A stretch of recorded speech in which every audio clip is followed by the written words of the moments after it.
আসুক না যত বাধা যত ঝড় সাইক্লোন, রাসূলের পথে মোরা চলবই। এ জীবন বাজি রেখে দিনের নিশান মোরা বাংলার আকাশে ওড়াবই।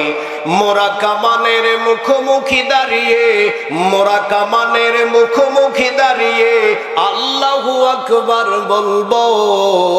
আসুক না যত বাধা যত ঝড় সাইক্লোন, রাসূলের পথে মোরা চলবই। এ জীবন বাজি রেখে দিনের নিশান মোরা বাংলার আকাশে উড়াবই। আমাদের দেখে বহে জিহাদি রক্ত, দিকে দিকে বিপ্লবী ঝংকার। তাকবীরে তাকবীরে বাতিলের মসনদ, কত ভেঙে করেছি যে চুরমার। আমাদের দেখে বহে জিহাদি রক্ত, দিকে দিকে বিপ্লবী ঝংকার। তাকবীরে তাকবীরে বাতিলের মসনদ, কত ভেঙে করেছি যে চুরমার। কত ভেঙে করেছি যে চুরমার, কত ভেঙে করেছি যে চুরমার। আসুক না যত বাধা যত ঝড় সাইক্লোন, রাসূলের পথে মোরা চলবই। এ জীবন বাজি রেখে দিনের নিশান মোরা বাংলার আকাশে ওরা। পৃথিবীর ভিতরে উচ্চ আওয়াজে করে কোনো স্লোগান দিতে হয়, পৃথিবীর ভিতরে যদি কারো নামে আওয়াজ তুলে কোনো বাক্য উচ্চ কণ্ঠে বলা হয়, সেই স্লোগান কোনো নেতার নামে হবে না, সেই স্লোগান কোনো নেত্রীর নামে হবে না, সেইটা হবে শুধুমাত্র একমাত্র আল্লাহর নামে। কথা বলেন ঠিক না বা ঠিক? প্রাণের ভাইরা আমার, যখন ভোটের সময় আসে তখন তো স্লোগান ভালোই দেই। আমার নেতার চরিত্র ফুলের মতো পবিত্র, নামাজ পড়ে না এক ওয়াক্ত, গাঞ্জা খায় 5 ওয়াক্ত, আলেমদের ব্যাপারে খুব শক্ত। কথা বলেন কথা বলেন। এইসব নাস্তিক আর গাঞ্জাখোর নেতার নামে স্লোগান হবে না। আল্লাহ রাব্বুল আলামিন বলছেন, পৃথিবীর মানুষেরা রে, যদি স্লোগান দিতে হয় সেই স্লোগান আওয়ামী লীগের নামে হবে না, সেই স্লোগান বিএনপির নামে হবে না, সেই স্লোগান জামাতের নামে হবে না। আওয়াজ যদি দিতে হয় একজনের নামে দিতে হবে। তিনি কে? আরো জোরে বলেন, তিনি কে? শুধুমাত্র তাই নয়, বিজ্ঞানের যতগুলো শাখা এবং প্রশাখা আছে তার মধ্যে অন্যতম শাখার নাম হলো মহাকাশ বিজ্ঞান। এ পর্যন্ত আমেরিকার নাসা বৈজ্ঞানিকেরা সুদীর্ঘ 50 বছর কোরআনুল কারীম রিসার্চ করার পর তারা চন্দ্র পর্যন্ত পৌঁছাতে পেরেছে। ওয়াল্লাহি আল্লাহর কসম, চন্দ্রের ব্যাকের যে জায়গা যেতে পারে নাই। অথচ বিশ্ব নবী সহিহ তিরমিজির ভিতরে বলেন, যদি কোনো মুমিন মুসলমান ব্যক্তি এই ধূলির আসনে বসে আল্লাহকে একবার আল্লাহ বলে ডাক দিতে পারে, সেটা শুধু চন্দ্র সূর্য নয়, নূরের পর্দা ব্ল্যাক হোল ভেদ করে আল্লাহর আরশে আজিমে পৌঁছে যায়। চিৎকার করে বলেন আল্লাহু আকবার। প্রাণের ভাইরা আমার, এই জন্য তাকবীর দেব কার নামে? একটু জোরে বলেন না, কার নামে? সম্মানিত উপস্থিতির, আমার একটা তাকবীর দেন। লিল্লাহে তাকবীর, লিল্লাহে তাকবীর। এই কোরআনের বিধান প্রতিষ্ঠা করার জন্য আল্লাহর নবী তায়েফে রক্ত ঝরিয়েছেন। এই কোরআনের বিধান প্রতিষ্ঠা করার জন্যই ইসলামের নেতৃত্বে যে নেতৃত্ববিন্দু ছিল, পৃথিবীর দেশে দেশে বিভিন্ন নেতৃবৃন্দু একের পর এক হাসি মুখে ফাঁসির মঞ্চকে বরণ করেছেন। মুসলমান কথা বলেন ঠিক না বা ঠিক? এই কোরআনের বিধান প্রতিষ্ঠা করার জন্য আমাদের ইমামে মুআজ্জম আবু হানিফা জেলখানার ভিতরে ধুকে ধুকে ইন্তেকাল করেছেন। এই কোরআনের বিধান প্রতিষ্ঠা করার জন্য সাইয়েদে কুতুব শহীদ হয়েছেন। এই কোরআনের বিধান প্রতিষ্ঠা করার জন্য শহীদ হাসানুল বান্না নিজের জীবনকে উৎসর্গ করেছেন।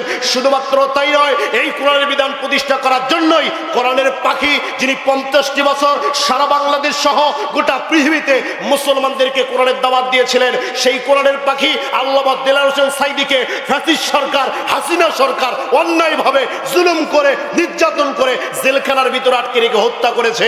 মুসলমান কথা বলতেই হবে ঠিক না বাটি? এই জন্য আমাদেরকে ফিরে আসতে হবে কোরআনের কাছে। কথা বলেন ঠিক কিনা?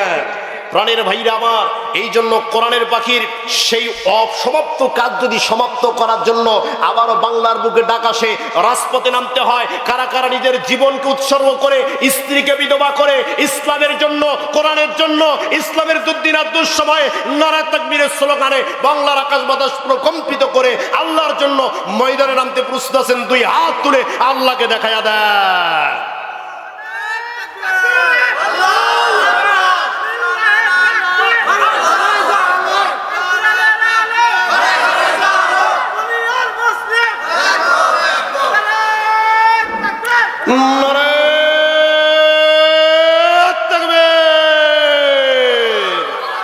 রাব্বুল আলামিন কোরআনুল কারীমের ভিতরে ডাক দিয়া বলেন, হাযা বায়ানুল লিন্নাসি ওয়া হুদাও ওয়া মাউইযাতু লিল মুত্তাকিন। আল্লাহ রাব্বুল আলামিন বলছেন, এই যে কোরআনটা আমি নাজিল করলাম, এই কোরআন শুধুমাত্র মুসলমানদের জন্য নাজিল করেছি তা নয়, এই গোটা কোরআন শুধুমাত্র ইহুদিদের জন্য নাজিল করেছি তা নয়, এই কোরআন শুধুমাত্র খ্রিস্টানদের জন্য নাজিল করেছি তা নয়, এই গোটা কোরআনটা শুধুমাত্র সনাতন ধর্মাবলম্বী হিন্দুদের জন্য নাজিল করেছি তা নয়। আল্লাহ রাব্বুল আলামিন বলেন, হাযা বায়ানুন লিন-নাস, পৃথিবীতে যতগুলো মানব জাতি আছে, পৃথিবীতে যতগুলো মানুষ আছে, প্রত্যেকটা মানুষের জন্যই আমি আল্লাহ রাব্বুল আলামিন কোরআনটা নাজিল করে দিয়েছি। এরপর আল্লাহ রাব্বুল আলামিন বলছেন, ওয়া হুদাউ ওয়া মাউইযাতু লিল মুত্তাকিন, এই কোরআন থেকে তারা হেদায়েত লাভ করবে, এই কোরআন থেকে তারা উপদেশ গ্রহণ করবে। যারা আল্লাহ ভীরু হবে, কোরআন থেকে উপদেশ গ্রহণ করে করে হেদায়েত পেয়ে তারা আল্লাহ রাস্তায় চলে আসবে। জোরে বলুন সুবহানাল্লাহ। প্রাণের ভাইরা আমার, কোরআনের একটা আয়াত আরেকটা আয়াতের ব্যাখ্যা করে, কোরআনের একটা আয়াত আরেকটা আয়াতের তাফসীর করে।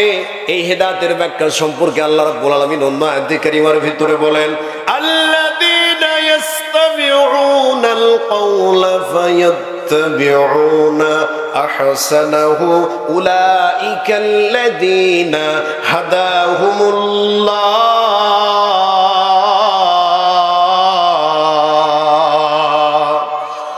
ছুটে আয় শাহজালালের নির্ভীক সৈনিকেরা, খতম কর গোবিন্দের ওই সালাসা মুন্ডা গোলা। অলিদের এই ভূমিতে, অলিদের এই ভূমিতে, অলিদের এই ভূমিতে বিপ্লবেরই মশাল জ্বালা। ছুটে আয় শাহজালালের নির্ভীক সৈনিকেরা, খতম কর গোবিন্দের ওই সালাসা মুন্ডা গোলা। শাহজালালের স্বপ্ন ছিল আল কোরআনের জ্বলবে আলো, শাহপরানের স্বপ্ন ছিল আল হাদিসের জ্বলবে আলো। সেই আলো ছড়ায়া দিতে, সেই আলো ছড়ায়া দিতে বিপ্লবেরই মশাল জ্বালা। ছুটে আয় শাহজালালের নির্ভীক সৈনিকেরা, খতম কর গোবিন্দের ওই সালাসা মুন্ডা গুলা। কথা বলেন ঠিক না ঠিক? তাহলে হিদায়াতের ব্যাখ্যা সম্পর্কে আল্লাহ রাব্বুল আলামিন বলছেন, আল্লাযীনা ইয়াস্তামিউনাল কাওলা, যারা কোরআনটাকে শুনতেছে এবং যারা ভবিষ্যতে শুনবে। আল্লাযীনা ইয়াস্তামিউনা, এখানে আল্লাহ ফেলে মুজারে সিগা লাগায়া দিলেন। যারা কোরআনটাকে শুনতেছে এবং যারা ভবিষ্যতে শুনবে, ফায়াত্তাবিউনা, এবং কোরআনটার অনুকরণ অনুসরণ করবে। আল্লাহ রাব্বুল আলামিন ডাক দিয়ে বলেন, উলাইকাল্লাযীনা হাদাহুমুল্লাহ, আমি আল্লাহর পক্ষ থেকে ওই বান্দাগুলার প্রতি হেদায়েত দিয়ে দেব। তার মানে হেদায়েতের মালিক কে? একটু জোরে বলেন না কেন কে? হেদায়েত কেমনে দেওয়া হয় একটু খেয়াল করেন প্রাণের ভাইরা আমার। একটা উদাহরণ দিলে আপনি বুঝতে পারবেন। ধরেন আজকে আপনি ঢাকা চলে যাবেন, ঢাকা চলে যাবেন, অথবা চট্টগ্রাম যাবেন, অথবা কুমিল্লা চলে যাবেন। আমাদের Rangpur bus stand, Rangpur medical মোড় থেকে, অথবা আমাদের গাইবান্ধার বাস স্ট্যান্ড থেকে রাত 12টার দিকে নাবিল গাড়ি ছেড়ে দেয়। এই নাবিল গাড়িতে আপনার সিট নাম্বার হলো গোল্ডেন 4 অথবা C4। এখন আপনি রাত 12টার দিকে গিয়ে গাড়িতে বসলেন। নাবিল গাড়ির ড্রাইভার যখন রাত 12টার দিকে গাড়িটা অন করে দিল, প্রাণের ভাইরা আমার আপনারা খেয়াল করে দেখবেন, এই নাইট কোচগুলোর সামনে একটা নয়, দুইটা নয়, অসংখ্য নাল আলো জ্বলে। কথা বলেন না কেন? একটা নয়, দুইটা নয়, অসংখ্য নীল বাতি জ্বলে। এই লাইটগুলোর ভিতরে দুইটা লাইট আছে, নাম হলো ডিবার লাইট। এই ডিবার লাইটের কাজ হলো পৌষ এবং মাঘ মাসে যখন 2 হাত রাস্তা কুয়াশার কারণে দেখা যায় না, ড্রাইভার যখন রাস্তা নির্ণয় করতে পারে না, এই ডিবার লাইটের কাজ হলো কুয়াশা কেটে কেটে রাস্তা পরিষ্কার করে দেওয়া। আর ড্রাইভার রাস্তা দেখে দেখে আপনাকে সকালবেলা ঢাকা, সকালবেলা কল্যাণপুর অথবা সাভারে পৌঁছে দেয়। তার মানে ডিবার লাইটের কাজ হলো কুয়াশা কেটে রাস্তা পরিষ্কার করা। তেমনি ভাবে এই সমাজের ভিতরে দুর্নীতি চলবে, এই সমাজের ভিতরে রাহাজানি চলবে, এই সমাজের ভিতরে ছিনতাই চলবে, এই সমাজের ভিতরে নারীবাজি চলবে। আহারে, কত মানুষের টাকাগুলো মেরে দেওয়া হবে। নেতারা টাকা মেরে বাহিরের দেশে গিয়ে পলায়া থাকবে। এক নেতা 1200 কোটি টাকার মামলা খাবে। এত এত দুর্নীতি চলার পরেও, এত এত নির্যাতন চলার পরেও, এত এত রাহাজানি চলার পরেও আল্লাহ রাব্বুল আলামিন বলেন, যারা কোরআনটার অনুকরণ অনুসরণ করবে, ওই বান্দাগুলাকে আল্লাহর কোরআন আল্লাহর জান্নাতে পৌঁছিয়ে দেবে। প্রাণের ভাইরা আমার একটু খেয়াল করেন, হেদায়েত কেমনে হয়? আল্লাহ তাফসীর ইবনে কাসিরের ভিতরে আল্লামা সালাউল্লাহ পানিপতি রাহমাতুল্লাহ আলাইহি হেদায়েতের দুইটা ব্যাখ্যা দিয়েছেন, একটু খেয়াল করেন। নাম্বার 1 ব্যাখ্যা হচ্ছে ইসাল ইলাত তরিক, 2 নাম্বার হলো ইসাল ইলাত মাতলুব। ইসালুত তরিক মানে হচ্ছে আল্লাহ রাব্বুল আলামিন যুগে যুগে অসংখ্য নবী রাসূল প্রেরণ করেছেন।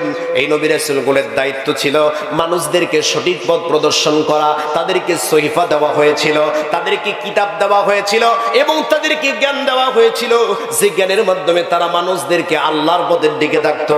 এটা হলো নাম্বার 1। 2 নাম্বার হলো ইসাল ইলাল মাতলুব, কিছু কিছু মানুষদের দ্বারা আল্লাহ কিছু কিছু মানুষকে হেদায়েত করেন। প্রাণের ভাইরা আমার একটু খেয়াল করেন, আজকে যদি রাত্রি 10টার দিকে আমাদের যিনি বর্তমান প্রধানমন্ত্রী ডক্টর ইউনূস যদি মাইকটা হাতের মধ্যে নেওয়ার পর ডাক দিয়ে বলে, শোনো বাংলার জনগণ, শোনো দিয়া মন, আগামীকাল সকাল থেকে ফজরের নামাজ পড়বে না যারা, রেবার বিডিআর এর হাতে ধরা পড়বে তারা।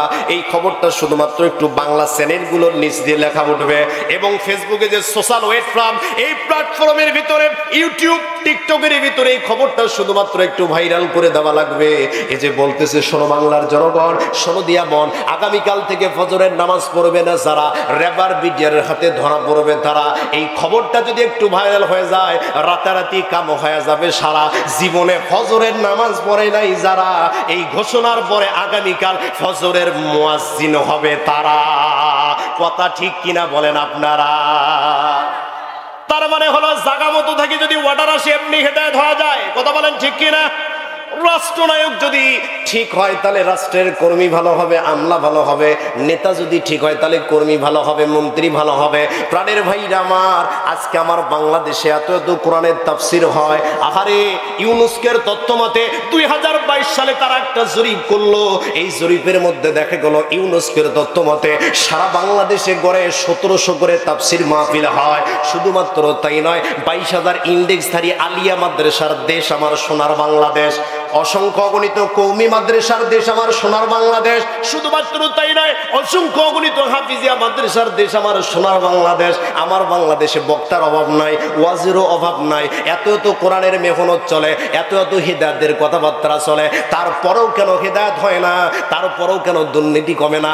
আগে চুরি হতো এনালগ কায়দায়, আরে ওয়াজের পরে সব কিছুর পরে 2024 সালে চুরি হয় ডিজিটাল কায়দায়। আগেরকার মাবুদিরা পর্দা করতে একরকম, এখন হয়েছে আর এক রকম। কথা বলেন ঠিক কিনা? তার মানে হলো এত যখন ওয়াজ চলে তারপরেও হেদায়েত হয় না। তার মানে হলো মানুষগুলো শুধু কোরআন শুনে বক্তা যাচাই করার জন্য, কিন্তু কোরআন মানে না। কথা বলেন ঠিক কিনা? প্রাণের ভাইরা আমার, এই জন্য আল্লাহ বলতেছেন, আল্লাযীনা ইয়াসতামিউনাল কাওলা, যারা কোরআনটাকে শুনতেছে এবং যারা ভবিষ্যতে শুনবে, ফায়াত্তাবিউনা, এবং কোরআনটার অনুকরণ অনুসরণ করবে, উলাইকাল্লাযীনা হাদাহুমুল্লাহ, ওই বান্দাগুলার জন্যই আমি আল্লাহ রাব্বুল আলামিন হেদায়েত রেখে দিয়েছি। সুবহানাল্লাহ পড়ে। প্রাণের ভাইরা আমার, আপনি বলতে পারেন, হুজুর তাহলে কি কোরআনটা শুধুমাত্র মানুষকে হেদায়েত করার জন্য এসেছে নাকি? হুজুর, আমি তো সমাজে বসবাস করি, এই সমাজে বসবাস করতে গেলে আমাকে রাজনীতি করতে হয়, আমাদেরকে পৌরনীতি করতে হয়, সমাজনীতি করতে হয়, নানা ধরনের নীতি মেনে সমাজে চলতে হয়। ও হুজুর, এই কোরআনের ভিতরে কি আল্লাহ রাজনীতি নিয়ে কিছু বললো নাকি? সমাজনীতি নিয়ে কিছু বললো নাকি? এই কোরআনের মধ্যে কি বিজ্ঞান নিয়ে কিছু বলা হলো নাকি? হুজুর, আমি প্রশ্ন করতে চাই, কোরআনের কাছে প্রশ্ন উপস্থাপন করলাম, কোরআন রে তোমার ভিতরে কি এগুলো আছে নাকি? কোরআন জানায়া দিচ্ছে, ওয়ানাজ্জালনা আলাইকাল কিতাবা তিবয়ানান লিকুল্লি শাইইন ওয়া হুদাও ওয়া রাহমাতাও ওয়া বুশরা লিল মুসলিমিন।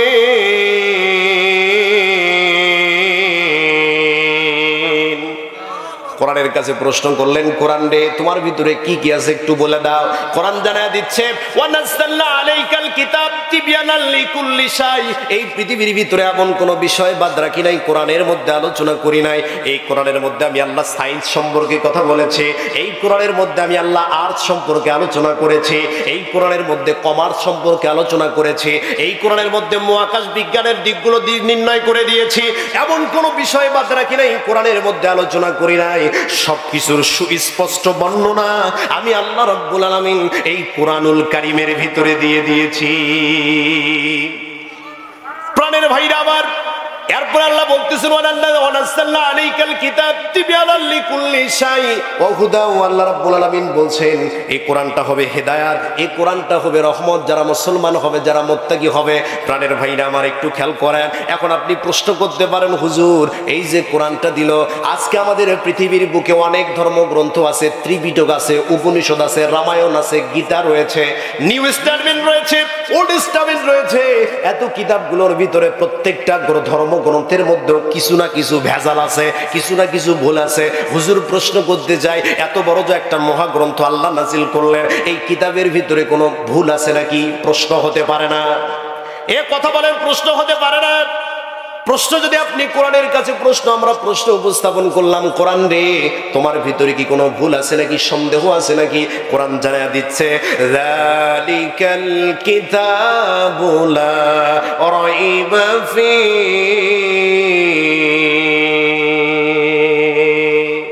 কোরআন জানা দিচ্ছে যালিকাল কিতাবু লা রাইবা ফি, এটা এমন একটা কিতাব, ভুল তো দূরের কথা, কোরআনের ভিতরে কোনো সন্দেহ রাখি নাই।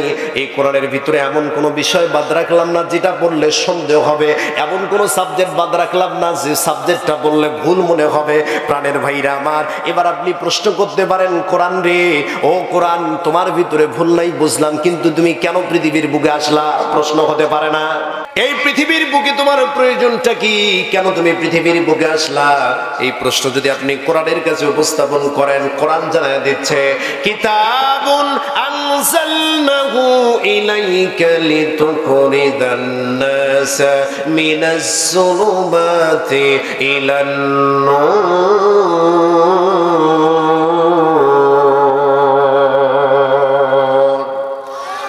আল্লাহ রাব্বুল আলামিন বলছেন কিতাবুন আনজালনাহু ইলাইকা লিতুখরিজান নাস, এই কিতাব এই জন্য নাজিল করে দিয়েছি যে মানুষগুলো পথভ্রষ্টতার দিকে চলে গেছে, যে মানুষগুলো অন্ধকারের দিকে চলে গেছে, যে মানুষগুলো আল্লাহর রাস্তা ছেড়ে শয়তানের রাস্তায় চলে গেছে, ওই পথ ভোলা মানুষগুলো যাতে পথের দিশা পেতে পারে, ওই পথ ভোলা মানুষগুলো যাতে হেদায়েতের পথে আসতে পারে, অন্ধকারের মানুষগুলো যাতে আলোর দিকে আসতে পারে, এই জন্য আমি আল্লাহ রাব্বুল আলামিন এই কোরআনটা নাজিল করে দিয়েছি।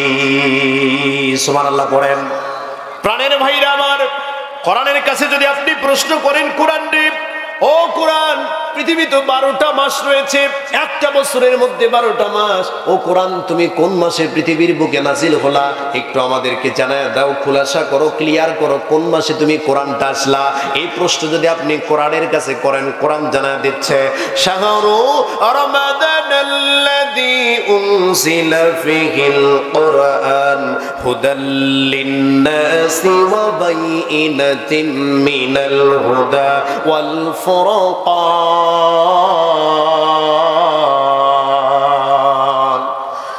কোরআনের কাছে যদি জানতে চান, কোরআন কোন মাসে তুমি পৃথিবীর বুকে নাজিল হলা, কোরআনের কাছেই প্রশ্ন করলে কোরআন আপনাকে জানায় দিচ্ছে রমজান মাস তো সেই মাস যে মাসে কোরআন নাজিল করা হয়েছে, যা মানুষের জন্য পথপ্রদর্শক এবং হেদায়েতের সুস্পষ্ট নিদর্শন এবং ফুরকান, সত্য এবং মিথ্যার মাঝে পার্থক্যকারী। এই কোরআনটা আপনাকে শিক্ষা দিবে কোনটা সত্য, কোনটা মিথ্যা, কোনটা হক পথে রয়েছে, কোনটা বাতিল পথে রয়েছে। আল্লাহ রাব্বুল আলামিন বলছেন রমজান মাসে আমি আল্লাহ রাব্বুল আলামিন এই কোরআনটা নাজিল করে দিয়েছি। সুবহানাল্লাহ পড়েন। প্রাণের ভাইরা আমার, এবার আপনি বলতে পারেন, কোরআন রমজান মাসে আসলা বুঝলাম, কোন দিনে আসলা? রাতে আসলা নাকি দিনে আসলা? ও কোরআন কোন সময় তুমি পৃথিবীর বুকে নাজিল হলা? কোরআনের কাছে যদি আপনি জানতে চান, কোরআন জানা দিচ্ছে আনজালনাহু ফি লাইলাতিল কদর। আল্লাহু আকবার বলেন। আল্লাহ রাব্বুল আলামিন বলেন আমি একে নাজিল করেছি লাইলাতুল কদরে। সুবহানাল্লাহ বলেন। তার মানে হলো কোরআনের কাছে আপনি যে প্রশ্ন জানতে চাইবেন, কোরআন আপনাকে সেই প্রশ্নের ব্যাখ্যা দিয়ে দিবে। সুবহানাল্লাহ পড়েন।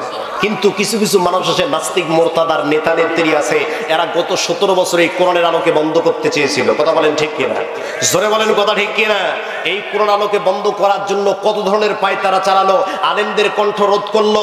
শুধুমাত্র তাই নয়, এখন তো আমরা ওয়াজ মাহফিল, তাফসির মাহফিল করতে গেলে চিন্তা ভাবনা করা লাগে, কোন বক্তা নেব, কোন বক্তা মানুষকে মজাইতে পারবে, কোন বক্তার আলোচনা ভালো। কিন্তু ওই গত 5ই আগস্টে লাগে ওয়াজ মাহফিল করতে গেলে প্রথমে চিন্তা করা লাগতো থানায় অনুমতি দিবে কিনা। কথা বলেন ঠিক কিনা? থানায় অনুমতি দিবে কিনা? যদি থানায় অনুমতি দিত, পোস্টারের ভিতরে প্রধান অতিথি, বিশেষ অতিথি, আমন্ত্রিত অতিথি যদি ওদের নাম না লেখা থাকতো তাহলে মাহফিল ক্যান্সেল। কথা বলেন ঠিক কিনা? প্রাণের ভাইরা আমার, এই জাতি, এই কম এমন ভাবে মানুষকে আকৃষ্ট করতে, এমন ভাবে মানুষের উপরে চেপে বসেছিল, যেমন ভাবে বসেছিল অন্য অন্য জাতিরা।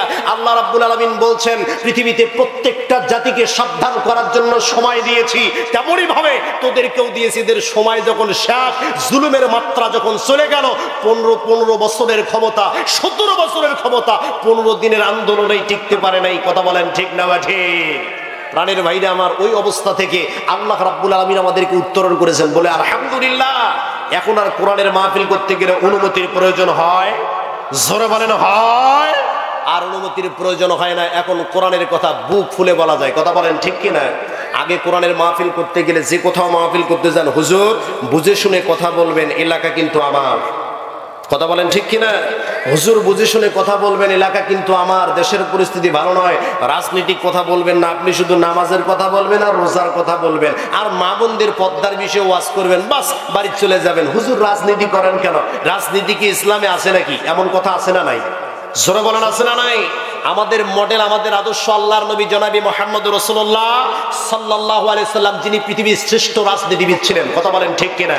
যিনি মদিনার সনদ নামে একটা সনদ দিয়েছিলেন, যে সনদের মাধ্যমে বর্তমান যারা রাজনৈতিক গবেষক ওরা চিন্তা করে যে আহারে এই 1450 বছর আগে কেমন করে এই ব্যক্তির মাথার মধ্যে এই বুদ্ধি আসলো। তার মানে বোঝা যায় আল্লাহর নবী একজন রাষ্ট্রনায়ক ছিলেন। কথা বলেন ঠিক না ঠিক? প্রাণের ভাইরা আমার, পৃথিবীর মানুষ এই কোরআনের বিরোধিতা যতই করুক না কেন, আল্লাহ রাব্বুল আলামিন বলছেন, দুনিয়ার মানুষেরা রে, এই কিতাবের বিরোধিতা করে পাবে না। কেননা ইসলামের আলোকে, কোরআনের আলোকে যদি বন্ধ করতে যায় তারপরও পাবে না। আল্লাহ বলেন, ইন্না নাহনু নাযালনায যিকরা ওয়া ইন্না লাহু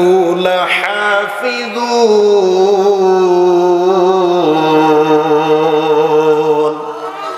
ছুটে আয় শাহজালালের নির্ভীক সৈনিকেরা, খতম করো গোবিন্দের ওই সালাসা মুন্ডাগুলা।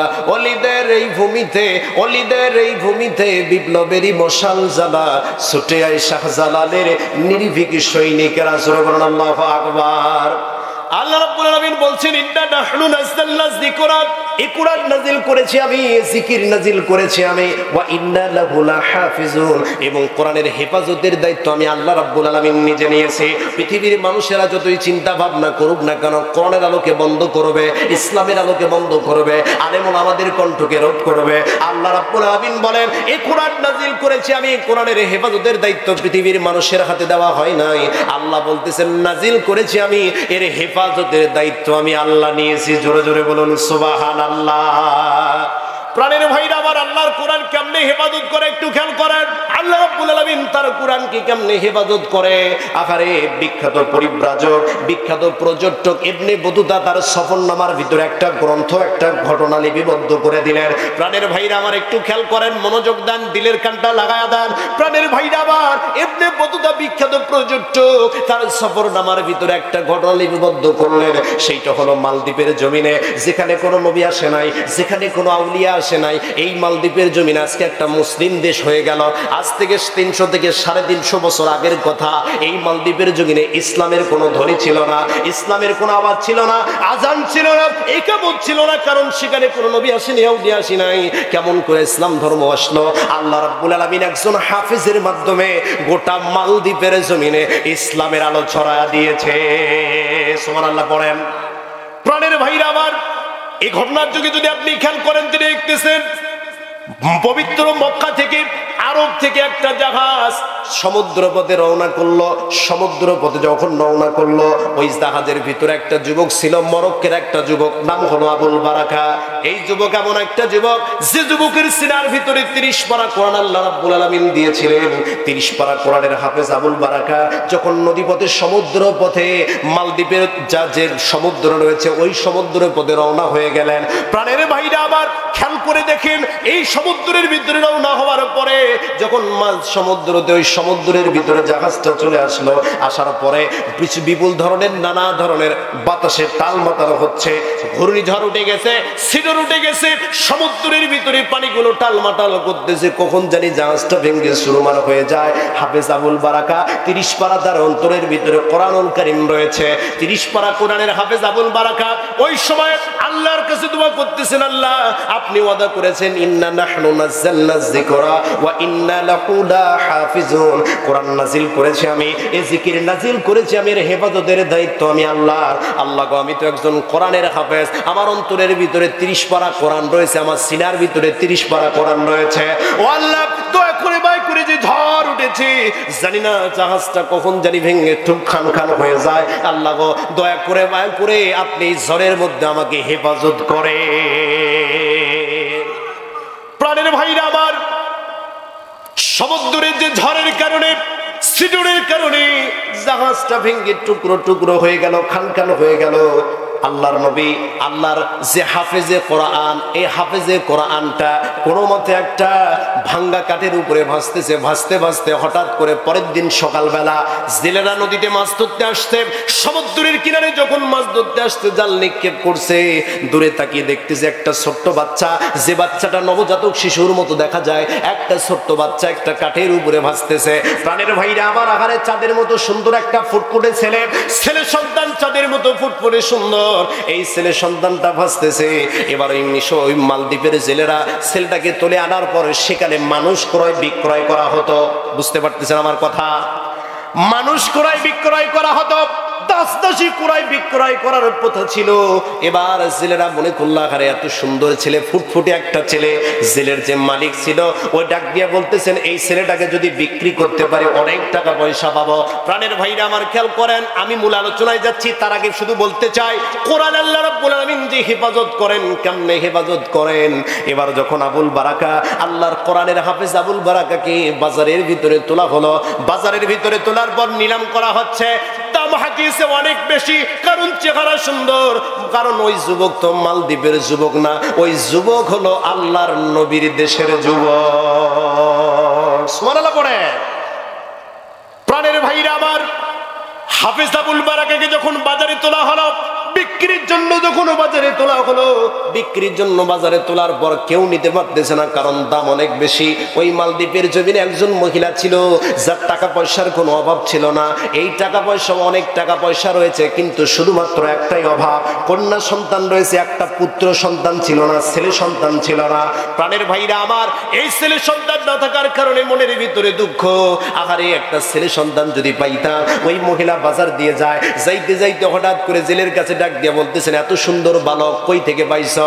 বলতেছেন সমুদ্রের ভিতরে আমরা যখন মাছ ধরার জন্য সমুদ্রের কিনারে গিয়েছিলাম, সমুদ্রের কিনারে যাবার পরে এই সন্তানটাকে পেয়েছি, কি বিক্রি করব।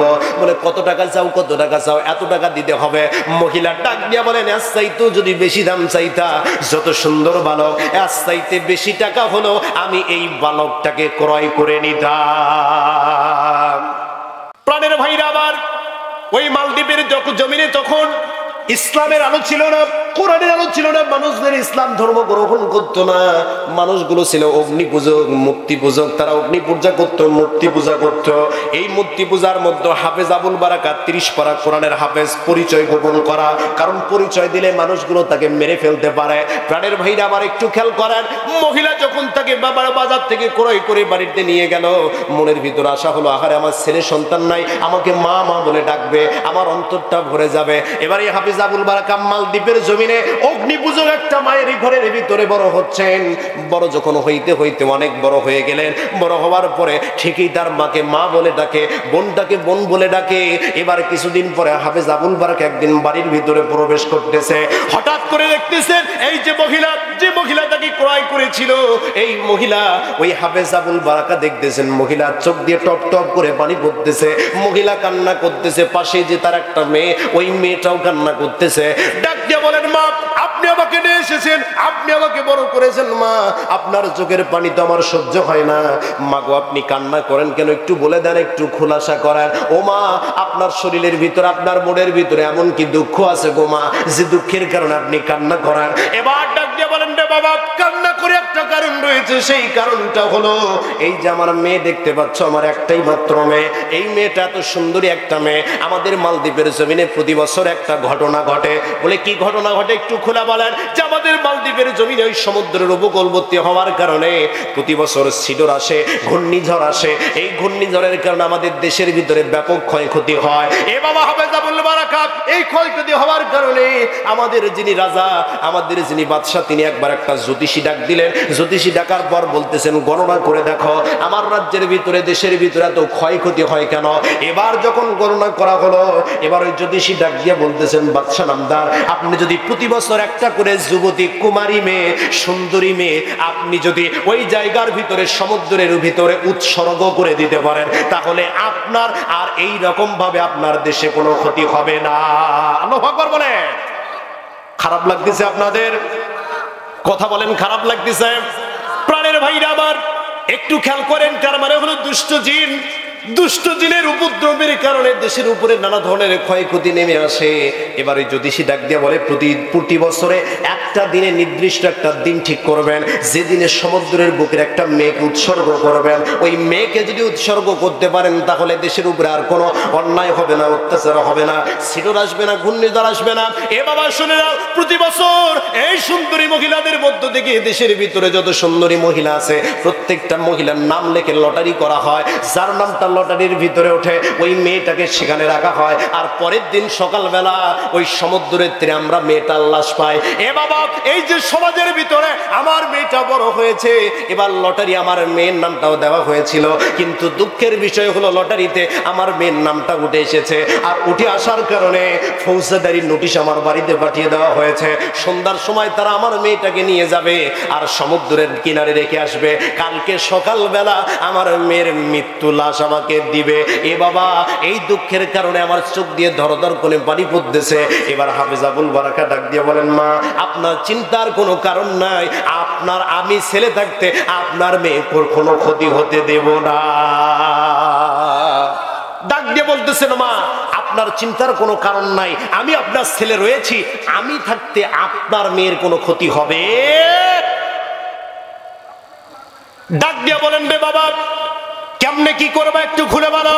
বলতেছেন, মা আমার যে চেহারা, কেবল কিশোর মানুষ, এই কিশোর মানুষ, চেহারা এখনো দাড়ি মুছ হয় নাই। মাগো, আপনার মেয়েটাকে আপনি অন্য বাড়িতে পাঠিয়ে দিয়ে দেন, ওরা তো আপনার মেয়েকে দেখে নাই। বলে না, এখনো দেখে নাই। বাবা, আপনি আমার মেয়েকে অন্য বাড়িতে পাঠিয়ে দিয়ে দেন এবং আমাকে আপনার মেয়ের পোশাকগুলো পরে দিয়ে দেন, সুন্দর করে সাজায়া দেন। সুন্দর করে সাজানোর পরে মনে হয় যেন আমি একটা মেয়ে, এইভাবে আমাকে সাজায়া দেন। সাজায় না এরকম? কথা বলেন, সাজায় না? এই যে পার্লারের ভিতরে কত ধরনের কাজ করে আল্লাহ, ভেতরে ঢুকে একটা কালো মেয়ে, বাহির হয়ে দেখে ইয়ার চাইতে ফর্সার একটাও নাই। আছে না? না আছে না এরকম? প্রাণের ভাইরা আমার, মেকআপ করে উপরে প্লাস্টিকের আবরণ দিয়ে অবস্থাই খারাপ। কথা বলেন ঠিক কিনা বা ঠিক? একটা কথা বলি, এক যুবক গেছে বিয়ে করতে, বুঝতে পারছেন? একটু কথা বলি, খারাপ লাগতেছে আপনাদের? এক যুবক গেছে বিয়ে করতে, তো বিয়ে করার পরে, বিয়ে করছে, বিয়ে করার পরে বাসায় চলে আসছে। বাসায় আসার পরে রাতে থাকার পরে পরের দিন সকালবেলা উঠে তার বউকে ডাক দিয়ে বলতেছেন, আচ্ছা তোমাকে কোন পার্লারে সাজাইছিল একটু বলো তো। এবার মেয়ে বলতেছে, আমাকে অমুক পার্লারে সাজাইছে। এই ব্যক্তি এখন ওই পার্লারে গিয়েছেন, যাওয়ার পর বলতেছেন, গতকালকে আপনার একটা মেয়েকে সাজাইছিলেন, বলেন তো ওই মেয়েটাকে কোন ব্যক্তি সাজাইছে, কোন মেয়ে সাজাইছে, আমি তার সঙ্গে দেখা করতে চাই। এবার একজন মেয়ে সামনে এসে বলতেছেন যে, আমি সাজাইছি আপনার বউকে, কেমন হয়েছে? বলো, অনেক সুন্দর হয়েছে, আমি খুশি হয়ে তোমাকে আইফোন 15 প্রো ম্যাক্স গিফট করলাম। আল্লাহু আকবার বলেন। যার বর্তমান মূল্য প্রায় 2 লাখ টাকা। এখন এই 2 লাখ টাকা দামি ফোন পেয়ে মহিলার তো মাথা গেছে খারাপ হয়। আয় আয়, এত যাবত বউ সাজাইলাম, কেউ 10 টাকা পর্যন্ত উপহার দিল না, গিফট করলো না। আর এই ব্যক্তি সকালকে বউকে দেখে সকালবেলায় এসে আইফোন 15 প্রো ম্যাক্স গিফট করছে, যার বর্তমান মূল্য 2 লক্ষ টাকা। এবার গিফট করে লোকটা চলে গেছে। এখন খুশিতে বক্স খোলা শুরু করছে। এরকম সুন্দর একটা বক্সের ভিতরে রাখছে, বক্সটা খুলতেছে। বক্স যখন খোলা শেষ, ওর ভেতরে দেখে স্যামসং 1100 মডেলের একটা ফোন। এই স্যামসং 1100 মডেলের একটা ফোন, তার বর্তমান মূল্য 980 টাকা। এখন ওই পাশে একটা সিরকুট লেখা, সিটি লেখা, ওইখানে লেখা আছে, এখন কেমন লাগে তুমি যেমন আমার বউকে এমন ভাবে সাজাইছিলা, রাতের বেলা দেখে তো আমার মাথায় খারাপ হয়ে গেছে, পরের দিন সকালবেলা যখন মুখ ধুছে তুমি যখন অবাক হইছো তার চাইতে আমি ডাবল অবাক হয়েছি। কথা বলেন ঠিক কিনা? প্রাণের ভাইরা আমার, এইরকম প্রতারণা করে বিয়ে দেওয়া যাবে? জোরে বলেন যাবে? আমার একটা বন্ধু আছে, বিয়ে করবে, তো এখন বিয়ে করার জন্য ও মেয়ে দেখে, মেয়ে পছন্দ হয় না। একদিন হঠাৎ করে আমার সাথে দেখা বাদিয়ে খেলিতে, বললাম দোস্ত কি খবর? মেয়ে একটা দুটা তিনটে চারটে দেখলেই জানা, এত মেয়ে দেখতেছিস তুই, ব্যাপারটা কি? বলে দোস্ত আমি তো মেয়ে দেখতে যাই কিন্তু মেয়ের মুখ দেখি না। কি দেখি না? মুখ দেখি না। আমি বললাম মুখ দেখিনি তো দেখিস কি? কয় দোস্ত আমি মেয়ের হাত দেখি আর পাও দেখি। বলে ক্যা? বলে মুখের উপরে ক্রিম মাখি ফর্সা হওয়া যায় কিন্তু হাতে তো আর ক্রিম মাখা যায় না। কথা বলেন ঠিক না ব্যাঠি? প্রাণের ভাইরা আমার, এই জন্য প্রতারণা করা যাবে না। আল্লাহর নবীর স্পষ্ট হাদিস, যে যেমন সুন্দর রয়েছে, যাকে আল্লাহ যে সৃষ্টি দান করেছেন, আল্লাহ রাব্বুল আলামিন সূরা ৩ এর ভিতরে বলেন, আমি মানুষকে সুন্দর আকৃতি, সুন্দর গঠন দিয়ে সৃষ্টি করেছি। প্রত্যেকটা মানুষ তার নিজ নিজ জায়গা থেকে সুন্দর। মেয়েদেরকে এইভাবে উপরে একবারে আটার প্লাস্টিক প্রলেপ মেরে বিয়ে দেওয়া যাবে? প্রাণের ভাইরা আমার, হাফেজ আবুল বারাকা ডাক দিয়ে বলেন, মা আমাকে এমন ভাবে সাজায়া দেন যে সাজানোর কারণে ওই ব্যক্তিগুলা যদি বলতে না পারে যে এইটা মেয়ে না। এবার যখন হাফেজ আবুল বারাকাকে সাজানো হলো, সন্ধ্যার দিকে রাজার লোকেরা, বাদশার লোকেরা যখন নেওয়ার জন্য, ওই মেয়েটাকে নেওয়ার জন্য চলে আসছে। আসার পরে যখন বাড়ির ভিতরে ঢুকছে, বাড়ির ভিতরে ঢোকার পরে ওই জায়গার সৈন্যের লোকেরা, প্রত্যেকটা লোক, সৈন্যের ভিতরে যতগুলো লোক রয়েছে, তারা মেয়েটাকে দেখতেছে আর বলতেছে, আরে এত সুন্দর মেয়ে তো আর জীবনেও দেখি নাই। আল্লাহু আকবার বলেন। এত সুন্দরী মেয়ে তো আর জীবনেই দেখি নাই। এই মেয়েটাকে আজকে উৎসর্গ করা হবে আমাদের দেবতার উদ্দেশ্য, যাতে আমাদের দেশে কোনো ক্ষয়ক্ষতি না হয়, সিডন না হয়, ঘূর্ণিঝড় না হয়। বাদশার দরবারে নিয়ে যাওয়া হলো। বাদশার দরবারে নিয়ে যাওয়ার পরে ওখানে আর একটা কাজ, পরীক্ষা করা হয়। কি করা হয়? পরীক্ষা করা হয়। পরীক্ষার যখন নাম দেওয়া হলো, এই মেয়েকে পরীক্ষা করা হবে, এটা আসলে মেয়ে নাকি ছেলে, এটা পরীক্ষা করার নিয়ম। এবার হাফেজ আবুল বারাকা ওইখান থেকে আল্লাহকে ডাক দিয়ে বলতেছে, আল্লাহ চেহারা তো ফটফটা করেছি, দেখলে তো মেয়ে মনে হয়, কিন্তু পরীক্ষা করলে তো ধরা পড়বো। কথা বলেন ঠিক কিনা? ডাক দিয়ে বলতেছে, আল্লাহ আমি তো কোরআনের হাফেজ, বিষয়টা দেখার জন্য, একজন মাকে বাঁচানোর জন্য আমি সাজ গ্রহণ করেছি। আল্লাহ দয়া করে মায়া করে আপনি আমাকে হেফাজত করেন। যেই মুহূর্তে পরীক্ষা করবে, ওই মুহূর্তে ওই রাজার বাদশা, যিনি বাদশা দিলেন, তার স্ত্রী ডাক দিয়ে বলতেছেন, স্বামী আমার, এত সুন্দরী মেয়ে মালদ্বীপের জমিনে আর কোনোদিন দেখতে পাই নাই। যার চেহারা তো সুন্দর, সৌন্দর্য এত সুন্দর, স্বামী আমার, ওকে পরীক্ষা করার দরকার নাই, ওকে বিনা পরীক্ষায় আপনি পাঠিয়ে দিতে পারে। এখন বাদশার স্ত্রী বলছে, না শুনি কোন উপায় আছে? জোরে বলেন না কেন উপায় আছে? বাহিরে যতই চাপা পিটায়, ঘরের মধ্যে কিন্তু বইয়ের কাছে আটো। কথা বলেন ঠিক কিনা? কারণ বইয়ের কথা না শুনলে জাগা মতো হরতাল হয়ে যাবে। কথা বলেন ঠিক কিনা? প্রাণের ভাইরা আমার, হাফেজ আবুল বারাকাকে সৈন্যদের সাথে নিয়ে ওই সমুদ্রের ভিতরে যখন রেখে আসা হলো, এবার তার মাকে রেখে আসার আগে ডাক দিয়ে বলতেছেন, মা আমাকে একটা জায়নামাজ দিয়ে দাও। জায়নামাজ দিয়ে দেওয়া হলো। একটা পাটি নিয়ে ওই রামায়ণ মন্দিরের ভিতরে যখন হাফেজ আবুল বারাকাকে তোলা হলো, তোলানোর পরে সবগুলো লোক চলে গেছে, রাত গভীর হচ্ছে, নিস্তব্ধ পিনবতন নীরবতা, কেউ ঘুমের ভিতরে রয়েছে, কিন্তু তিনটা প্রাণ, তিনটা লোক জেগে রয়েছে মালদ্বীপের জমিনে। নাম্বার 1 হলো ওই যুবক, যে যুবক দেখার জন্য এসেছে আসলে এখানে কি হয়। 2 নম্বরে হচ্ছে ওই মা, যে মাটা তার ওই সন্তানটাকে ছোট্টবেলা থেকে লালন পালন করেছে। 3 নাম্বার হলো ওই যুবতী বোন, যে বোনের অপর পার্শ্ব দিয়ে ওই সন্তানটাকে নিয়ে যাওয়া হয়েছে, ছেলেটা চলে গিয়েছে। 3টা সন্তান, 3টা জীবন যখন এইভাবে তাকিয়ে আছে আল্লাহ রাব্বুল আলামিনের কাছে, ওই যুবকটা যখন ওই রামায়ণ মন্দিরের ভিতরে চলে গেল, প্রাণের ভাইরা আমার, পোশাকের সবগুলো পোশাক খুলে জায়নামাজ ভিজিয়ে জোরে জোরে সূরা ইয়াসিন তেলাওয়াত করা শুরু করলেন। সুবহানাল্লাহ বলেন, আরো জোরে বলেন না সুবহানাল্লাহ। সূরা ইয়াসিন তেলাওয়াত করতেছেন, হঠাৎ করে লক্ষ্য করে দেখেন ওই সমুদ্রের ভিতরে পানিগুলো রাতের বেলা সুন্দরভাবে উপরে উঠতেছে, ভয়ঙ্কর রূপ ধারণ করতেছে। এই দিকে যুবক সূরা ইয়াসিন তেলাওয়াত করে। বলেন তো এই যুবকের কি পরিণাম হলো? শোনার দরকার আছে না নাই? একটু জোরে বলেন না কেন, আছে না নাই? আমি কি ঘটনাটা বলবো, আপনারা কি থাকবেন ইনশাআল্লাহ? তার আগে আমার আলোচনাতে কারিমার সামান্য কিছু 10 মিনিট আলোচনা করব। কষ্ট হবে আপনাদের? কথা বলেন, কষ্ট হবে আপনাদের? আমার সাথে একটু বলুন, আউযু বিল্লাহি মিনাশ শাইতানির রাজিম, বিসমিল্লাহির রহমানির রহিম। ইয়া আইয়ুহাল্লাযীনা আমানু তাকুল্লাহা ওয়াবতাগু ইলাইহিল ওয়াসিলাতা ওয়াজাহিদু ফি সাবিলিহি লাআল্লাকুম তুফলিহুন।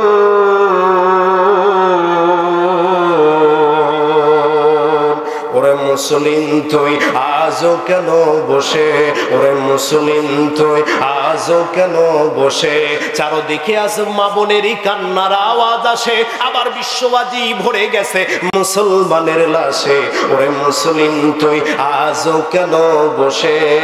মসজিদের ওই কোনায় বসে তাসবিহ নিয়ে হাতে ভাবছো বসে আমি ছাড়া আর কে যাবে জান্নাতে? মসজিদের ওই কোনায় বসে তাসবিহ নিয়ে হাতে ভাবছো বসে আমি ছাড়া আর কে যাবে জান্নাতে? আরে তোর ওই সুফিগিরির দাম নেই কোনো, আরে তোর সুফিগিরির দাম নেই কোনো আল্লাহ তাআলার কাছে। ওরে মুসলিম তুই আজও কেন বসে, ওরে মুসলিম তুই আজও কেন বসে? চোখ কান বুঝে বোবার মতো থাকবি কতকাল দুনিয়ার রং তামাশায় হইয়া বাতাল। আরে তোর চেহারায় বীর খালিদের, আল্লাহু আকবার বলে, আরে তোর চেহারায় বীর ওমরের প্রতিচ্ছবি ভাসে। ওরে মুসলিম তুই আজও কেন বসে, ওরে মুসলিম তুই আজও কেন বসে? নারে তাকবীর। আলোচনা কি চলবে? একটু জোরে বলেন না কেন চলবে? প্রাণের ভাইরা আমার আলোচনা আয়াতে কারিমা আল্লাহ রাব্বুল আলামিন বলেন, ইয়া আইয়ুহাল্লাযীনা আমানু, হে ইমানদারগণ, আমানু তাকুল্লাহ, আল্লাহকে ভয় করো। জীবনের প্রত্যেকটা ক্ষেত্রে আল্লাহকে মেনে নাও, আল্লাহকে ভয় করো, আল্লাহর উপরে তাওয়াক্কুল করো। এরপর আল্লাহ বলতেছেন ওয়াবতাগু ইলাইহিল ওয়াসিলা, শুধুমাত্র আল্লাহকে ভয় করবা তা হবে না, শুধুমাত্র আল্লাহর উপরে ভরসা করবা তা হবে না। ওয়াবতাগু ইলাইহিল ওয়াসিলা, তাকে পাওয়ার জন্য মাধ্যম তালাশ করো। এরপর আল্লাহ বলতেছেন ওয়াজাহিদু ফি সাবিলিহি, আল্লাহর রাস্তায় যুদ্ধ করো, আল্লাহর রাস্তায় জিহাদ করো। লাআল্লাকুম তুফলিহুন, যদি এই কাজগুলো করতে পারো আশা করা যায় আল্লাহর রহমত, আল্লাহর যে ভরসা, আল্লাহর রহমত তোমাদের উপরে চলে আসবে। আশা করা যায় তোমরা সফলতা লাভ করতে পারবে। এই আয়াতের ভিতরে রাব্বুল আলামিন তিনটা ব্যাপারে মানব জাতিকে অর্ডার করতেছেন। ইয়া আইয়ুহাল্লাযীনা আমানু তাকুল্লাহ, প্রথম অর্ডার হচ্ছে আল্লাহকে ভয় করতে হবে। তার মানে আমরা ভয় করব কাকে? জোরে বলেন না, কাকে? আল্লাহকে ভয় করব, আল্লাহকে নিজের জীবনে মেনে মনে প্রাণে মেনে নেব। পৃথিবীর কোন শক্তির কাছে মাথা নত করব না, আল্লাহর কাছে মাথা নত করব, সিজদা দেব আল্লাহর কাছে, আল্লাহর ভয় অন্তরের ভিতরে রাখবো।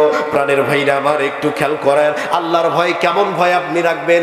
জীবনে যে কোথাও যান না কেন, যে বিপদে পড়েন না কেন, ওই বিপদের নেতার কাছে মাথা নত করা যাবে না, মাথা নত করতে হবে শুধুমাত্র একমাত্র আল্লাহর কাছে। কথা বলেন ঠিক না বা ঠিক?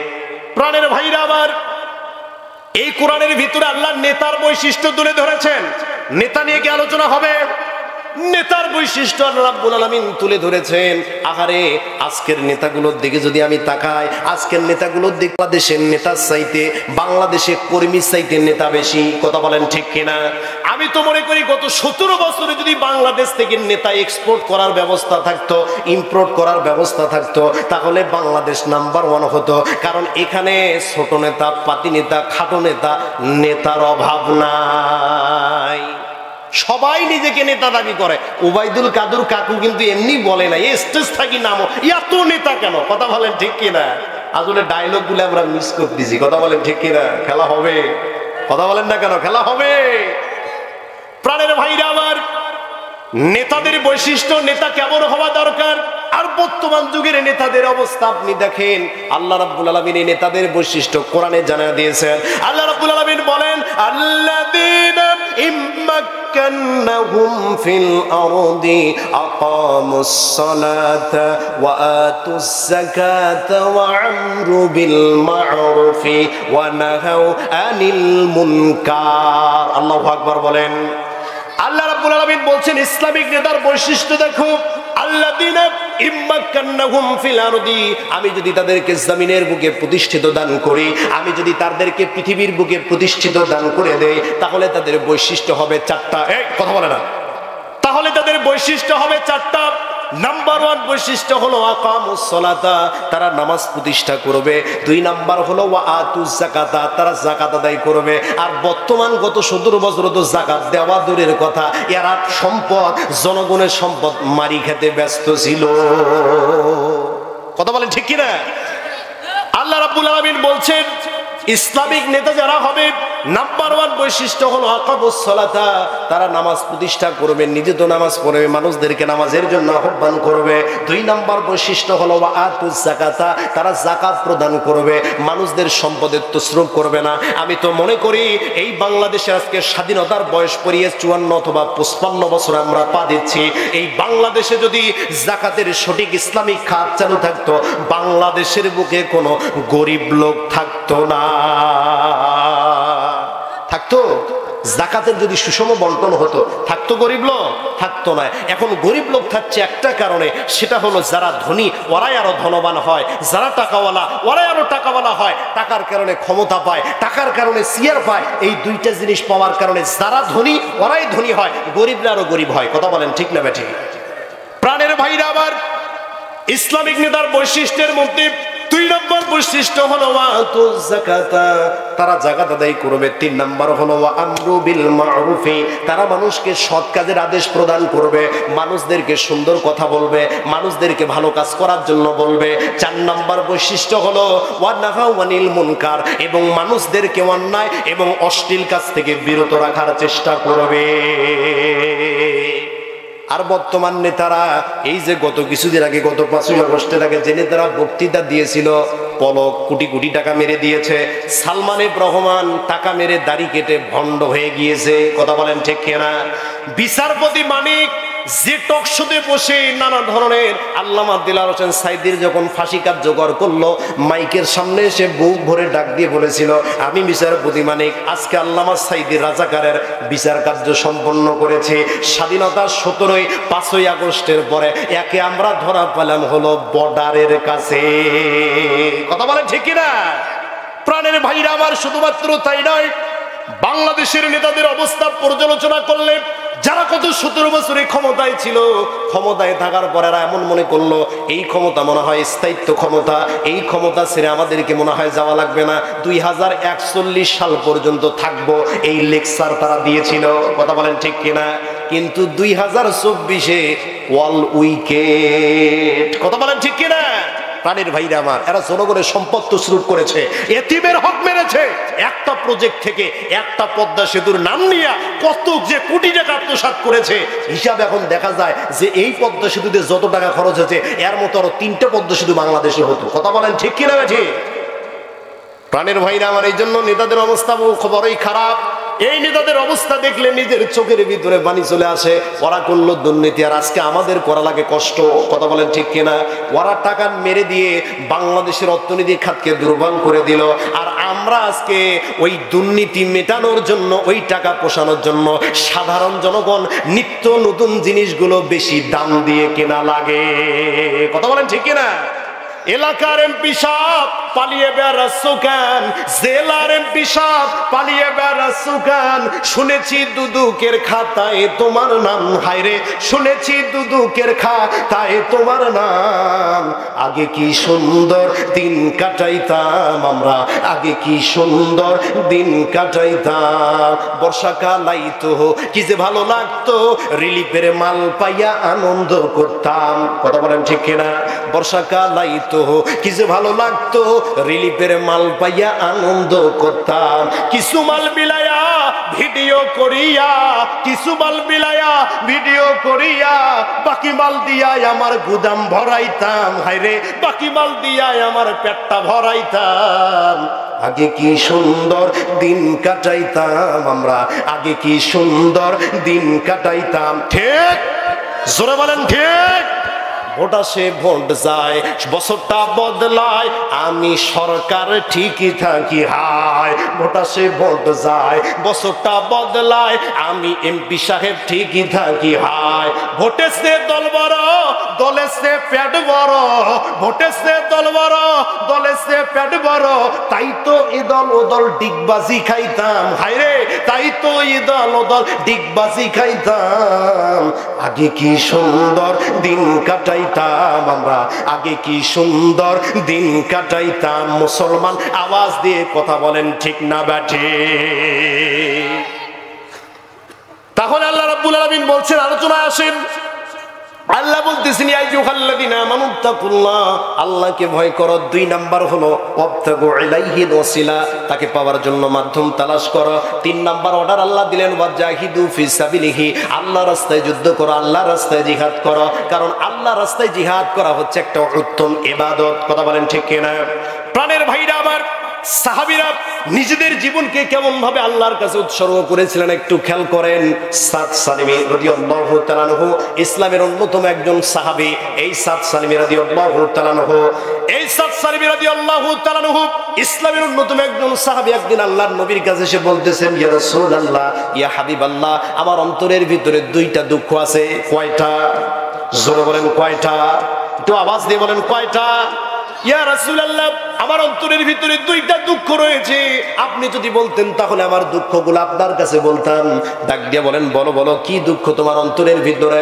বলে, ইয়া রাসূলুল্লাহ, নাম্বার 1 দুঃখ হলো আমি যে আমার যে চেহারা অত্যন্ত কালো, কুচকুচে কালো চেহারা, এই কালো চেহারা হওয়ার কারণে ইয়া রাসূলুল্লাহ আমি সুন্দর হওয়ার কারণে আমার মনের ভিতরে সংশয় আসে, ইয়া রাসূলুল্লাহ আমি কি এই কালো চেহারা নিয়ে জান্নাতে যেতে পারবো কিনা? আল্লাহর নবী বললেন, সাহাবীটা তুমি কি ধরনের কথা বলো, কালো চেহারা নিয়ে কেন জান্নাতে যেতে পারবা? আল্লাহ রাব্বুল আলামিন জান্নাতে যাবার জন্য সুন্দর চেহারা সত্য দেয় নাই, আল্লাহ রাব্বুল আলামিন সত্য দিয়েছেন ওয়াবাশশিরিল লাযিনা আমানু ওয়া আমিলুস সলিহাত। হে রাসূল, আপনি সুসংবাদ দেন ওই লোকদেরকে যারা ঈমান এনেছে এবং আমলে সলেহা করেছে।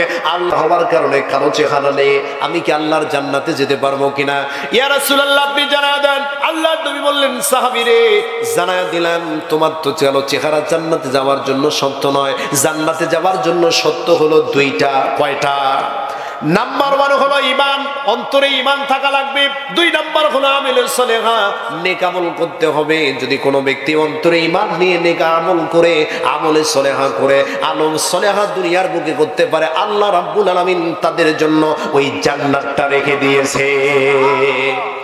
প্রাণের ভাইরা আমার, 2 নাম্বার প্রশ্ন করতেছেন, ইয়া রাসূলুল্লাহ প্রথম প্রশ্ন উত্তর পেয়ে গেলাম, কালো চেহারা নিয়েও জান্নাতে যেতে পারবো। ইয়া রাসূলুল্লাহ 2 নাম্বার প্রশ্ন হলো, এই যে আমার কালো চেহারা, এই কালো চেহারা অসুন্দর চেহারা হওয়ার কারণে, ইয়া রাসূলুল্লাহ আমি যুবক মানুষ, আমি বিয়ে করতে চাই, বিয়ের আকাঙ্ক্ষা আমার মনের ভিতরে রয়েছে। ইয়া রাসূলুল্লাহ কিন্তু কালো চেহারা নিয়ে আমি তো বিয়ে দেয় না, কোনো মানুষ আমার কাছে মেয়ে বিয়ে দিতে চায় না। ইয়া রাসূলুল্লাহ, ইয়া হাবিবাল্লাহ, যদি আপনি একটা বিয়ের ব্যবস্থা করে দিতেন, আমার যদি একটা বিয়ের ব্যবস্থা করে দিতেন, অন্তরের ভিতরে শান্তি পেতাম, অন্তরটা খুশি হয়ে যেত। আল্লাহর নবী যখন সাহাবীর কাছ থেকে 2টা বাক্য শুনলেন, শোনার পর ডাক দিয়ে বলতেছেন, সাহাবীরে বলো বলো তোমার 2টা দুঃখের কথা আমি শুনলাম। ও সাহাবী, আল্লাহর নবী বললেন, দেখো তো আজকে আমর ইবনে ওয়াহাব এসেছে নাকি? এই আমর ইবনে ওয়াহাব এমন সাহাবী, নতুন ইসলাম ধর্ম গ্রহণ করেছে, এর বাড়িতে একটা সুন্দর রূপবতী কন্যা রয়েছে। এই কন্যাটা দেখার জন্য আল্লাহর নবী ডাক দিয়ে বলেন, আমর ইবনে ওয়াহাব কি আজকে আমাদের মাঝে এসেছে নাকি? আল্লাহর নবীকে বলা হলো, ইয়া রাসূলুল্লাহ আজকে আমর ইবনে ওয়াহাব আসে নাই। আল্লাহর নবী সাদ সালিমীকে ডাক দিয়ে বলেন, সালিমী রে, তুমি তোমার কাছে একটা পয়গাম আমি পাঠিয়ে দিলাম, এখন তুমি চলে যাবা আমর বিন ওয়াহাবের বাড়িতে, তার কাছে গিয়ে তুমি বলবা আল্লাহ রাব্বুল আলামিন, আল্লাহর নবী জনাবি মুহাম্মদুর রাসূলুল্লাহ সাল্লাল্লাহু আলাইহি ওয়াসাল্লাম আমাকে পাত্র করে পাঠিয়ে দিয়েছেন যেন তুমি তোমার মেয়েকে আমার কাছে বিয়ে দিয়ে দাও। সুবহানাল্লাহ পড়েন। আল্লাহর নবী যখন পয়গাম নিয়ে সাহাবী সাদ সালিমীকে পাঠিয়ে দিলেন, সাদ সালিমী গিয়ে বাড়িতে গিয়ে দরজা নক করতেছে, আসসালামু আলাইকুম, বাড়িতে কেউ আছে নাকি? আমর ইবনে ওয়াহাব বাড়ির ভিতর থেকে চলে আসলেন। আসার পরে ডাক দিয়ে বলতেছেন, কি চাও, এখানে কি জন্য এসেছো? ডাক দিয়ে বলেন, আমাকে আল্লাহর নবী জনাবে মুহাম্মদুর রাসূলুল্লাহ সাল্লাল্লাহু আলাইহি ওয়াসাল্লাম আমাকে পাঠিয়ে দিয়েছেন শুধুমাত্র একটাই কারণ। সেই কারণটা হলো তোমার বাড়ির ভিতরে নাকি একটা সুন্দর রূপবতী মেয়ে আছে, একটা মেয়ে আছে যে মেয়েটার বিয়ের বয়স হয়েছে। আল্লাহর নবী আমাকে পাঠিয়ে দিয়েছেন যেন তুমি তোমার মেয়েকে আমার কাছে বিয়ে দিয়ে দাও। এবার আমর ইবনে ওয়াহাব ডাক দিয়ে বলেন, কোন জায়গা থেকে তুমি এসেছো? তুমি কি তোমার নিজের চেহারাটার দিকে একবার তাকিয়েছো নাকি? তোমার যে কালো কুচকুচে চেহারা, মানুষগুলো তোমাকে দেখতে পারে না, এই চেহারা নিয়ে কেমনে তুমি আমার মেয়েকে বিবাহ করবা? আমার মেয়েকে তোমার কাছে বিয়ে দেব না। আল্লাহু আকবার বলেন। বলতেছেন তোমার যে চেহারার অবস্থা, এই ভাঙ্গাচুরের চেহারা নিয়ে আমার মেয়েকে বিবাহ করতে আসছো? আমার মেয়ে কত সুন্দর একটা মেয়ে, তোমার কাছে কেন বিয়ে দেব?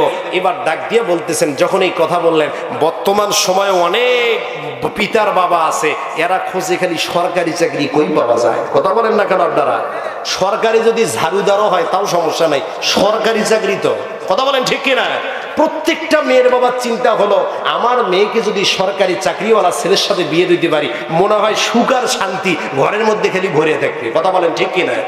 সুখ শান্তির জন্য কি সরকারি চাকরি দরকার? জোরে বলেন না কেন দরকার?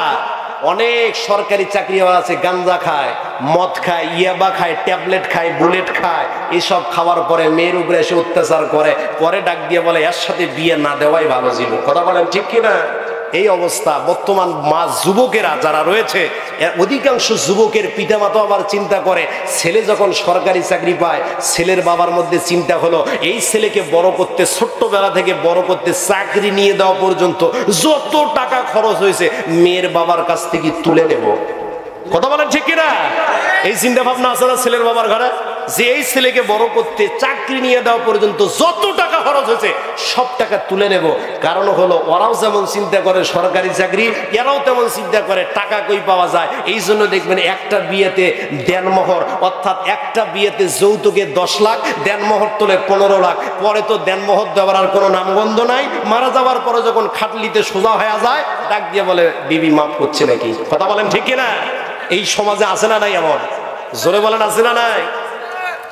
প্রাণের ভাইরা আমার, আমর ইবনে ওয়াহাব ডাক দিয়ে বলেন, সাহাবী সাদ সালিমীকে ডাক দিয়ে বলতেছেন, তোমার কাছে কেন মেয়েকে বিবাহ দেব? তোমার তো টাকা পয়সাও নাই, তুমি একজন গরিব মানুষ, আবার তোমার চেহারাও সুন্দর না। আমার মেয়ে হলাম সুন্দর, আমার টাকা পয়সা রয়েছে, একটা সুন্দর ছেলে দেখে বিয়ে দেব। এই কথা যখন বললেন, সাদ সালিমী রাদিয়াল্লাহু তাআলা আনহু আমর বিন ওয়াহাবের বাড়ি থেকে চলে যাচ্ছেন। এমন সময় তার মেয়ে ঘরের মধ্যে ছিল। আহারে, মেয়ের অন্তরের ভিতরে কেমন ঈমান! ওই মেয়ে ডাক দিয়ে বলতেছেন, বাবা আপনি এটা কি কথা বললেন, কি কাজ করলেন? বলতেছেন, রে বাপ, এমন একটা ছেলেকে আল্লাহর নবী পাঠিয়ে দিয়েছেন যে ছেলেটার টাকা নাই, পয়সা নাই, যে চেহারা সুন্দর নয়। ও মা, তুমি আমার একটাই মাত্র মেয়ে, তোমাকে আমি ভালো করে বিয়ে দেব। মেয়ে ডাক দিয়ে বলতেছেন, বাবা আপনি আমাকে কেমন ভালো করে বিয়ে দেবেন? আল্লাহর নবী যে পাত্রকে আমার জন্য পছন্দ করে পাঠিয়ে দিয়েছেন, ওই পাত্রের চাইতে আল্লাহর জমিনে উত্তম পাত্র আর কেউ না থাকতে পারে। ওই যুগের মেয়ের ঈমান কেমন ছিল আর বর্তমান যুগের মেয়েদের ঈমান কেমন? ওই যুগের মেয়েরা কেমন ঈমান করেছে? এখন তো শোনা যায় অনেক মেয়ে আছে দাড়িওয়ালা দেখলে বলে পাত্র পছন্দ হয় না। কথা বলেন ঠিক কিনা? দাড়িওয়ালা দেখলে পছন্দ হয় না, কত ধরনের রং ঢং, দেখার কোনো সময় নেই। আহারে, মা বোনদের পর্দার ওয়াজ আর কি করব? আজকে বাংলাদেশের বুকে এত পর্দার ওয়াজ হয়, এত পর্দার ওয়াজ হওয়ার পরও বাংলাদেশে পর্দা কেন হয় নাই? আহারে, আমাদের গাইবান্ধার বক্তা আব্দুল্লাহ খান সালাফি সবসময় পর্দা নিয়ে ওয়াজ করতো। 2014 সালে টাঙ্গাইলের জমিতে গিয়ে স্টেজে হার্ট অ্যাটাক করে মারা গিয়েছে ওয়াজ করতে করতে। এরপরও কিন্তু বাংলাদেশে পর্দা কায়েম হয় নাই। কথা বলেন ঠিক কিনা? শুধুমাত্র তাই নয়, আমার মতো অনেক হুজুর পর্দা নিয়ে ওয়াজ করে, এরপরও বাংলাদেশে পর্দা কায়েম হয় না। মা বোনেরা বলে, আপনারা শুধু বলেন, আমরা শুনতেই থাকি, যাচ্ছে তাই। আগেরকার মা বোনদের পর্দা ছিল একরকম, আর এখনকার মা বোনদের পর্দা হলো আর এক রকম। বোরকা পরে, এমন বোরকা পরে যে বোরকা পরলে আরো যুবকদের আকর্ষণ বাড়ে। কথা বলেন ঠিক কিনা? বোরকার নিয়ম হচ্ছে বোরকা হবে কালো ঢিলে ঢালা। আরে এমন বোরকা পরে যে বোরকা পরলে আরো যুবকদের আকর্ষণ বাড়ে, মাথা নষ্ট হয়ে যায়। আরে এমন অবস্থা, মা বোনদের পর্দার অবস্থার কথা আর নাই বললাম। মা বোনদের জন্য ওয়াজ করা দরকার, যদিও তারা নাই এখন সরকার। কথা বলেন ঠিক কিনা? এত যাবৎ সংসার যারা করে দিয়েছে সরকার, আজকে ওয়াজের মাধ্যমে মা বোনদেরকে ইসলামিক ভাবে কিছু হালকা সাইজ করা দরকার। কথা বলেন ঠিক কিনা? প্রাণের ভাইরা আমার, ও মা ও বোন, আপনি চিন্তা করবেন না, আমি জুবাইর বিন সাইদ কিছুক্ষণের মধ্যে আপনাদের ওয়াজ করে দেব। শুরু। ও মা, আল্লাহ রাব্বুল আলামিন আপনাকে পর্দার বিধান দিয়ে পাঠিয়ে দিয়েছেন। পুরুষরা যেমন আল্লাহর নবীকে মডেল হিসেবে গ্রহণ করবে, তেমনি নারীরা মডেল হিসেবে গ্রহণ করবে। খাদিজা রাদিয়াল্লাহু তাআলা আনহা, আয়েশা রাদিয়াল্লাহু তাআলা আনহা, ফাতেমা রাদিয়াল্লাহু তাআলা আনহা, এই নারীগুলোর ভিতরে আল্লাহ রাব্বুল আলামিন মুসলিম নারীদের চরিত্র তুলে ধরেছেন। মুসলিম নারীদের জন্য আদর্শ ফুটিয়ে তুলেছে। কিন্তু বর্তমান যুগের নারীরা, বর্তমান যুগের মেয়েরা, বর্তমান যুগের যে যুবতীরা আছে, এদের কাজ হলো ছবি তোলা আর ফেসবুকে আপলোড করা। কথা বলেন ঠিক কিনা? এক একটা মেয়ের আইডি দেখলে মাথায় নষ্ট, মাথার কাজ করে না। এই যে আইডিতে টিকটকে ছবি ছাড়তেছে, ওদের চিন্তা ভাবনা একটাই, এই ছবি ছাড়বো, লাইক কমেন্ট হবে, ফলোয়ার হবে, আরে মানুষগুলো আমাকে দেখবে। কিন্তু মা, আল্লাহ রাব্বুল আলামিন আপনাকে ওইভাবে প্রোডাক্ট বানাতে বলে নাই। ও মা, আপনার ছবি পরপুরুষকে দেখাতে বলে নাই। বর্তমান নারীদের কথা কি বলবো, যুবকদের অবস্থাও খারাপ। কথা বলেন ঠিক কিনা? যুবকেরা সামনের দিকে খালি বড় বড় চোখ করে তাকায় আছে। যুবকদের জন্য ওয়াজ হবে, যুবকদের চরিত্রের অবস্থাও খারাপ। এদেরও এমন ভাব হয়ে গেছে, এরা ফেসবুকে খালি দেখে কোটে